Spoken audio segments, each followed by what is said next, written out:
I don't know. Wow, that just sounds like so much fun to me.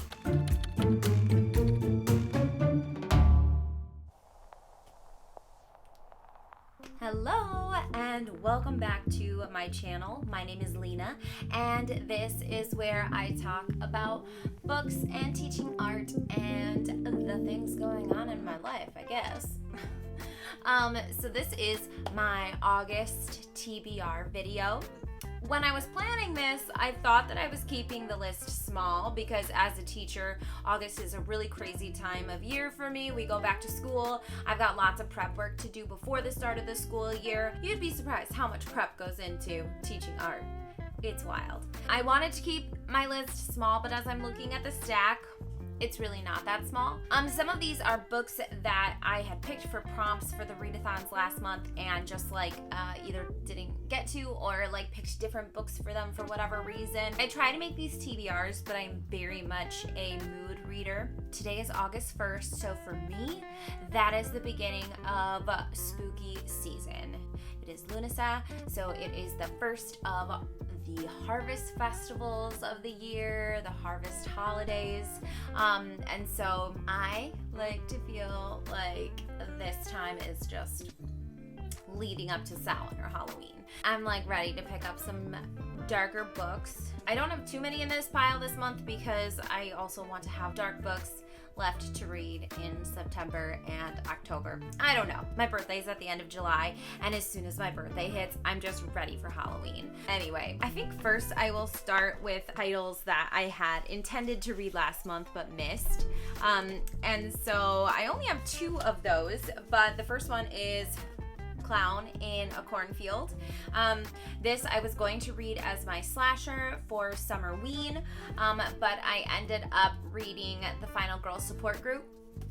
And I wanted to get to this one, but I was reading Hyde and I was just stuck in it and could not get through it, and it took up most of my Summerween. It was a bummer. But now it's time because I know that the sequel is coming out.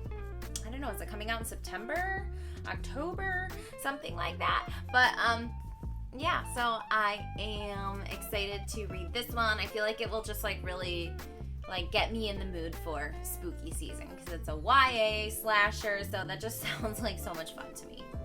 And then the other one is Paper Girls, which I didn't actually list as a an intended book for any of my prompts, I don't think, but I had packed it and brought it with me when we went on vacation, and I just, again, was so stuck trying to get through Hyde that I didn't get to this one. So I am ready to read and enjoy this beauty. I have the first volume, but I saw that they released all of it in completion, so I might buy that. The next one, book club / buddy read things. So first I am going to be buddy reading Verity with Jay from Luna's Library. And so I have not read a Colleen Hoover. I'm not really one for romance, but I know this is a thriller. Lots and lots of people have suggested it to me. I saw Jordaline read it, and she was like, what are you guys talking about? This is just a thriller. So I'm wondering if maybe people who read romance read this, and they were like, whoa, this is crazy. But actually it's just a thriller. I don't know. We'll see.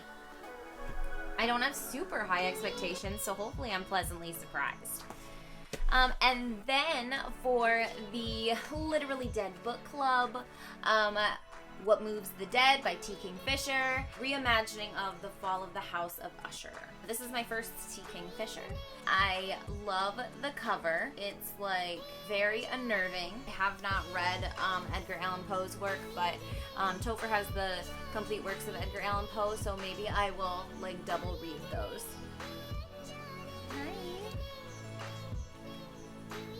Piper's coming to visit. So I am very excited for this one. Let's see here. Oh, okay, so I'm gonna do ones that I want to read before summer's over. These are probably the ones I'm going to start with. But the first one is The House in the Cerulean Sea. I know I say all the time, oh, I can't believe I haven't read this. Still haven't. So it's time. I love all things whimsical, and so I'm sure that I will enjoy it. I love anything that's LGBTQIA. I love anything that is has to do with the sea. So it seems like it's got a lot going for it in my book. So, and then next is Remarkably Bright Creatures. This was I saw it on the shelf at Target, and I just obsessed about it until I got it. I couldn't get it out of my mind. When I found out that part of it is told from the perspective of the octopus, I was like, I gotta read this. So I might actually start with this one. So yes. And then last but not least is a classic, because I try to read at least one classic a month. Last month I got quite a few in, so that was great. But it's 20,000 Leagues Under the Sea. I have wanted to read this most of my life. I get so nervous about underwater stuff.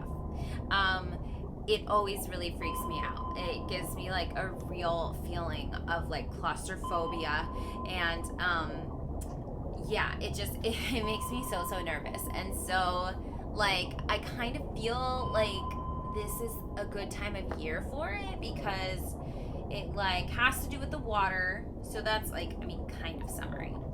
For me, I live near a very large lake, and so it's water is always associated with this time of year for me. So it's that, but also I think it's gonna freak me out. So yeah, I don't know. I'm excited. I hope that it goes as well as I'm hoping it does. Some of the illustrations are pretty cool. So, wow, part 1 is really long. Wow. What? Okay, so, yeah, I'm definitely wanting to get to this one soon. Before I go back to school, for sure. Oh, this was one that I had said that I had wanted to read in my mid-year freakout tag. So, The Poppy War.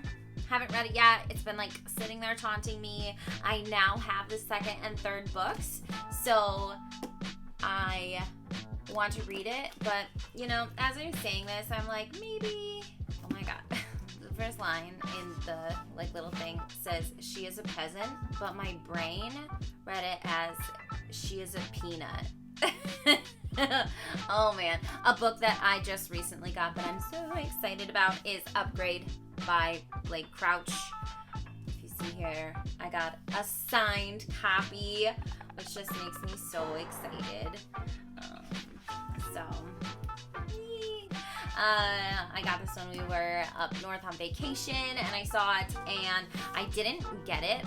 We went home, and then I made Topher bring me back to the bookstore the next day so I could get my signed copy. So yeah, I am excited to read this one. I'm currently listening to Recursion on the Libby app right now. So when I'm done with that one, then I'll be moving on to Remarkably Bright Creatures, and then Upgrade. And then my last little mini stack here is just the ones that I feel give me spooky vibes without being Halloween necessarily. So the first one is The Invisible Man by H.G. Wells. This was one that I thrifted for $1, and I was look at this cover. That is so fun. If you know me, you know that I am really just so fond of the Universal monsters. I love old scary films, and so The Invisible Man counts. And so I when I saw this, I was like, oh my gosh, I gotta get this. And I've just been really, really curious about H.G. Wells lately.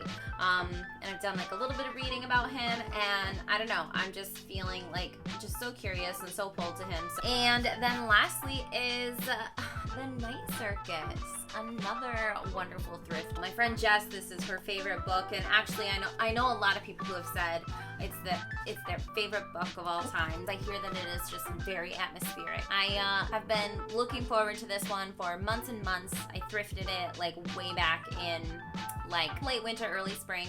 So I've been ready. It's been sitting there just taunting me, so it is time. So there you have it. These are my books for the month of August. Hopefully I get to them. I don't know. We will see. Yeah, if any of these books are on your TBR for the month, I would love to hear. Or just share with me what is on your TBR this month. What are you looking forward to reading? Are there any new releases coming up this month that you're excited about? Share in the comments. I would love to connect with you. If you're still watching, thank you for being here.